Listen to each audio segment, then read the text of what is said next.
My name is Charlotte Thompson Iserbyt, and I served as Senior Policy Advisor in the United States Department of Education under the Reagan administration, during which I had access to all of the most important documents for the restructuring of not only American education but global education. And I'm also the author of The Deliberate Dumbing Down of America, which gets into all of this, gives the background of what I saw not only in the Department of Education but as a local school board member. I was trained to identify the resistors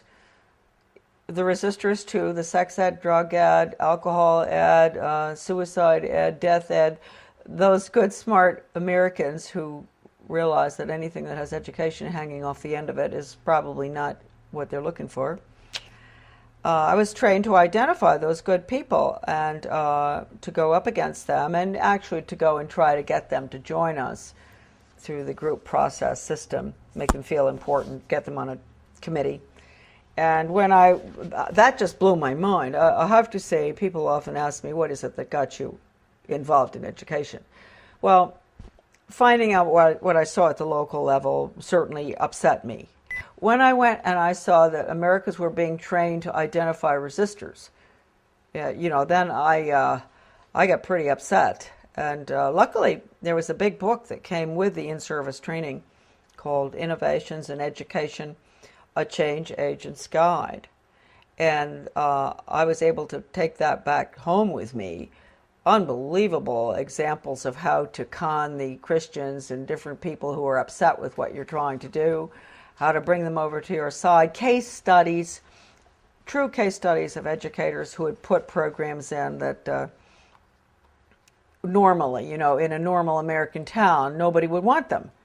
How did they manage to get them in? How did they con the people? And the other thing was, not only was I trained to identify the resistors, I was trained to go to the important people, high profile, highly thought of people in the community, with the Rotary and Chamber of Commerce, Garden Club, you name it, the different groups in our towns.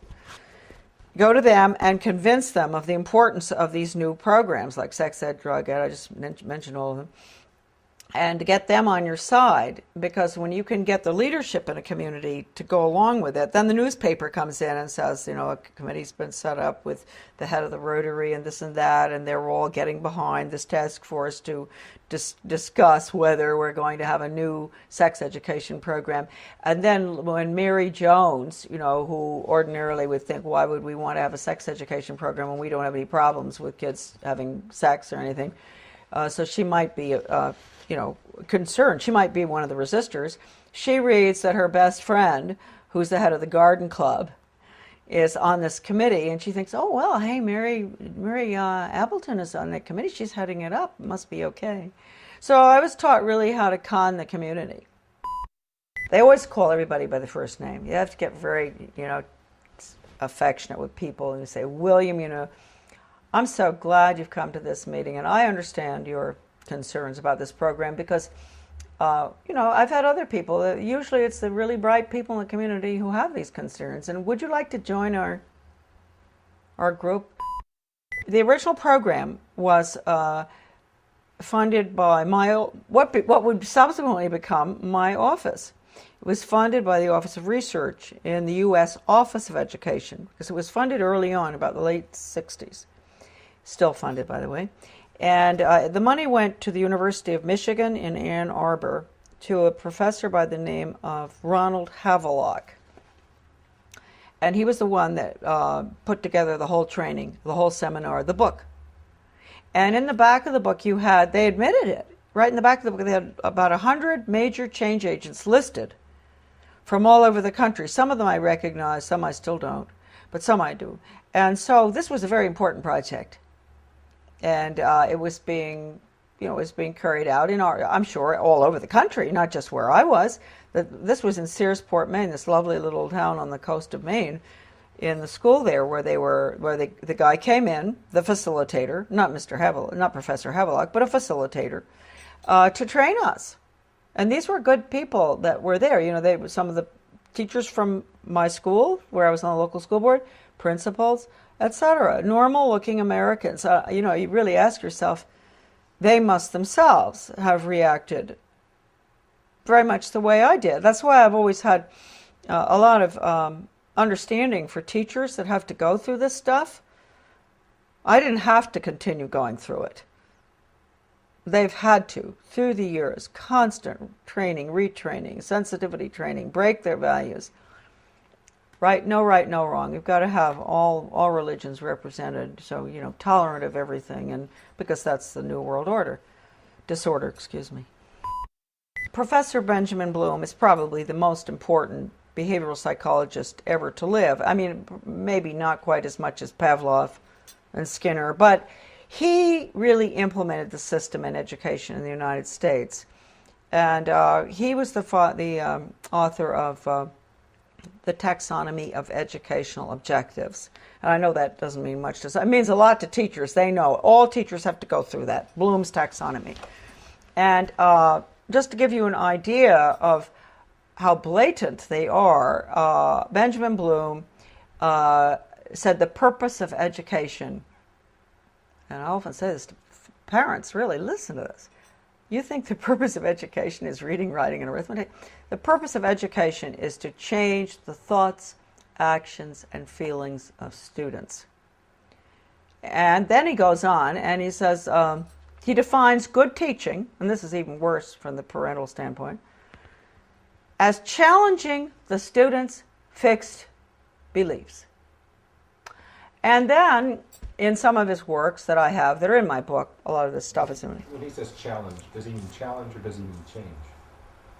Change their fixed? Yeah, through challenging. It's through challenging. You go up against them, and you change them. And you asked a good question, because then he goes on in one part of the taxonomy that is in my book. He says that he can take a student from here to there, from a belief in God or his country or whatever, to being an atheist and not believing in his country in 1 hour. Did he do that? Oh yeah, he does it. And I've seen it with students. I've seen it with young people.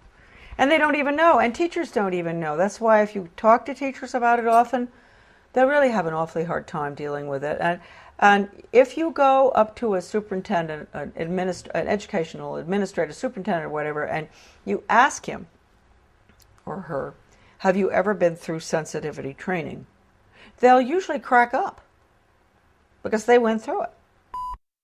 They're the worst, those programs. I've been through them. I mean, how can anything be worse than some of the ones that the regular classroom has, but they're the worst. What do they teach the children? To bring about change. They put them through role-playing, psychodrama, all these psychological techniques where they play the part of starving children, and the other one plays the part of a very wealthy industrialist child. And, you know, they bring about the attitude and value change through the emotions. You know how young people are. You know, they're naturally very altruistic, and they want to help, and they don't like to see poverty around the world. And so what they'll do is, just like I think I mentioned to you earlier, or I don't know whether I did, going into the teacher putting in the new social studies program in our community and walking through, taken the little tots through town and identifying big rich people's houses and small poor people's houses. That's a perfect example of what I'm talking about. Getting them young and making them feel sorry for the people who live in the trailer across from the captain's house, because they only eat hot dogs, not steak. And then they'll do the same thing with Ethiopia or wherever, some third world country, showing them the children dying, and then they'll show pictures of our affluence. And what do you eat for breakfast? Oh, you have eggs and bacon and cereal and orange juice and grapefruit and everything. Yum, yum, yum. Do you really think it's fair? Common unity. That's what we call it, common unity. There's no role for the individual in the community. And for everything that goes on in the Soviet Union or communism is based on the community, the commune.